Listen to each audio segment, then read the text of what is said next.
Hi, cutie. Look over here. Aldi, look over here.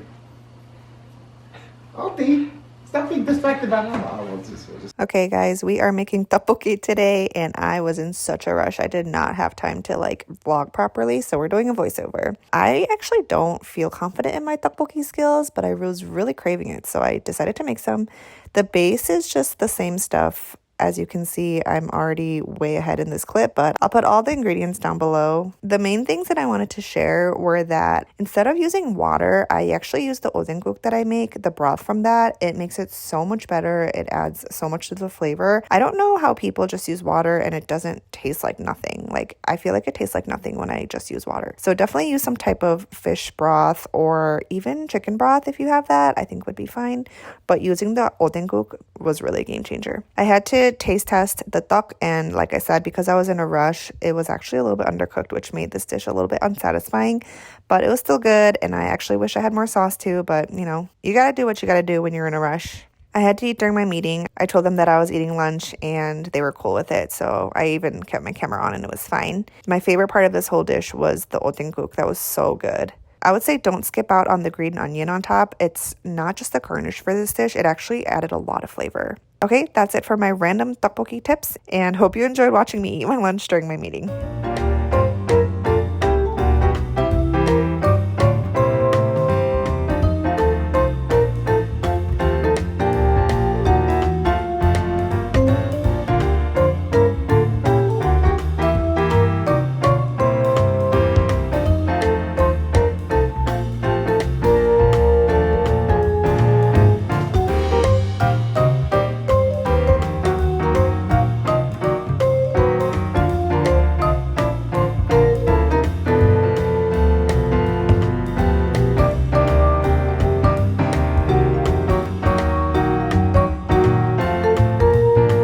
Camera started working again, my old camera. It's good because I needed something that doesn't move all the time, and I don't know how to use this camera.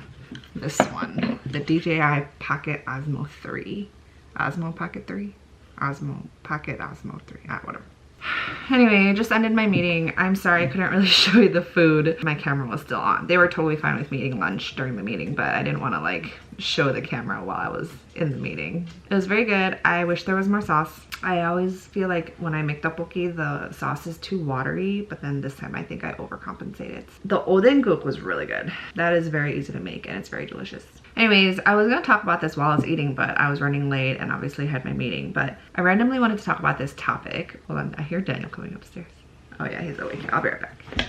Okay, never mind. What was I saying? Oh, I randomly wanted to talk about this topic where, you know, the question of like someone says something and then you want to ask like, why are you asking that? Or why is it like that? Like essentially like, why is something the way it is? So for example, the email that I got this morning was somebody asking somebody else, why was I left out of this meeting invitation? And I feel like those questions can come off so defensive. Like, hey, why was I left off this meeting invitation? Like, is there a way to ask that question in real life when someone can perceive your tone and it doesn't come off in a weird way? Let's try it. So like, why was I left off this meeting invitation? I don't think that sounds nice. Hey, why was I left off this meeting invitation? I think that sounds better. Yeah, that one sounds okay, I guess.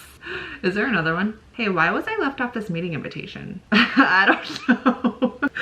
Anyway, okay, maybe if you're in person and you have trust with the person you're asking, like, then it's fine. But if it's in an email, I feel like it's so hard to ask that question and it doesn't come off that you feel some type of way. Like, imagine getting an email from somebody and saying, why was I left off this meeting invitation? Is there any way to like read that and not feel like they're upset in some way? I don't know, maybe, is it just me? Anyways, I have an antidote to that.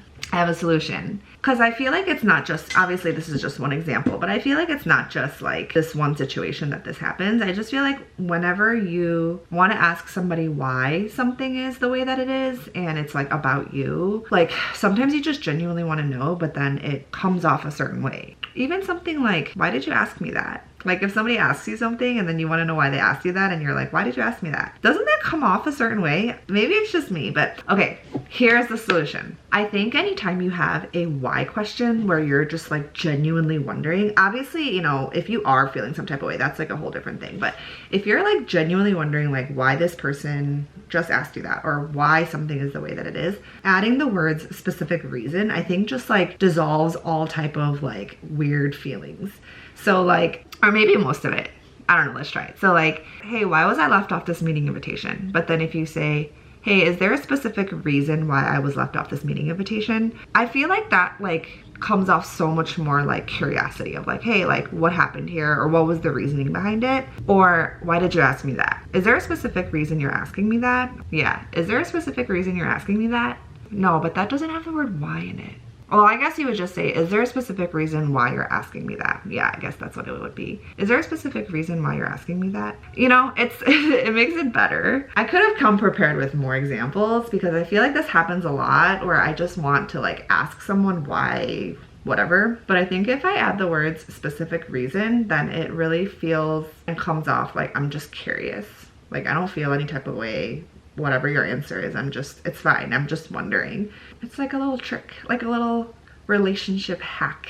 Yeah, because especially for us chronic over-explainers, it's like what it ends up being is like, hey, why was I left off this meeting invitation? Oh, like because it's okay if I was just wondering. Or like, why did you ask me that? Because I just thought that like maybe you were thinking this or that. Or it's like turns into this like long thing.